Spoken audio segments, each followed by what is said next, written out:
Part of the Force Unleashed experience on the next generation consoles really is digital molecular matter and Euphoria biomechanical AI and the Havoc physics systems, but we really have focused a lot of effort on ensuring that you get the same great Force Unleashed experience no matter what platform you play the game on.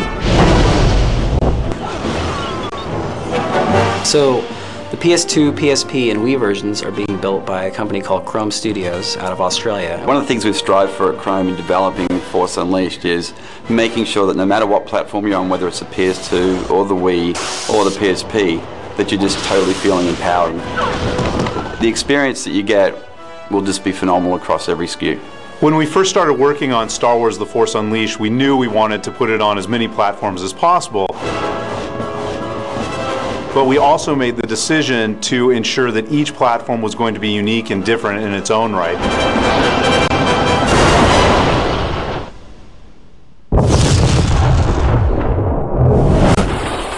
On the Wii, we have the very visceral experience of wielding a lightsaber using the Wiimote and your force powers using the nunchuck. You know, you swing the Wiimote and it responds to your swings. You're able to stab, uppercut, people go flying in every direction. It's exciting. It is the most connected to the Force. You are feeling like you're doing these things because you have to physically get up and move. I mean, there's just combination after combination using the Wiimotes that actually just take it to another level. So it was both designed to be simplistic but also very, very deep the more you went into the game. In dual mode, we have 9 different arenas and 27 different characters. Some that are from TFU, some that are from the prequels, some that are from the expanded Star Wars universe. So there's plenty of characters to choose from. You have power-ups and you have all these abilities. I think players really will feel unleashed in the Wii version of the game because of the control scheme. It feels like you're really engaged and connected to this apprentice character through all the motions that you're doing.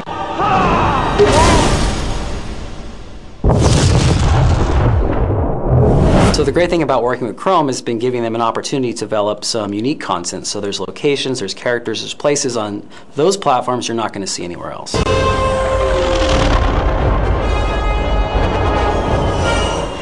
One of the things I'm most excited about on the PS2 version of the game is the original content. You're able to actually go to the Jedi Temple, which is in ruins, and participate in the Jedi Trials, which are kind of metaphysical challenges. You will need all of your skill to survive. So the apprentice will go there and will confront spirits of long-dead Jedi, and I think Chrome has done an absolutely amazing job designing some very cool Sith enemies that you can actually fight. 1,000 Jedi died cursing Darth Decimus.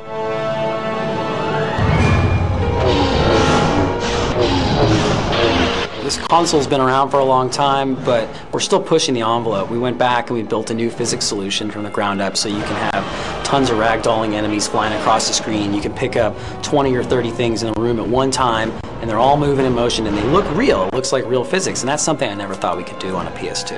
What that really means for the player is these environments are going to be much more interactive and much more destructible than you've ever seen before in a game.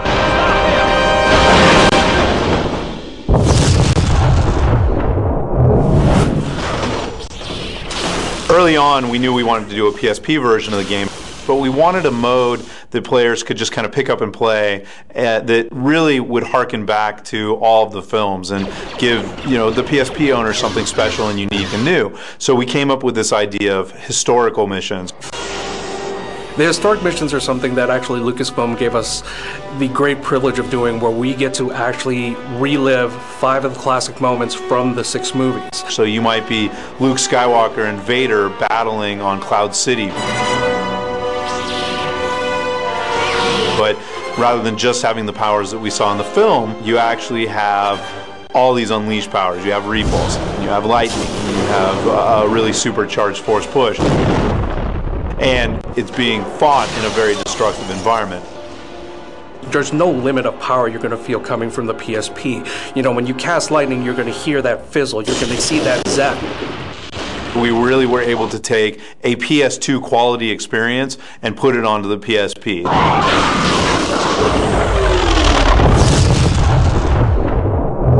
And the DS version is being developed by a company called N-Space.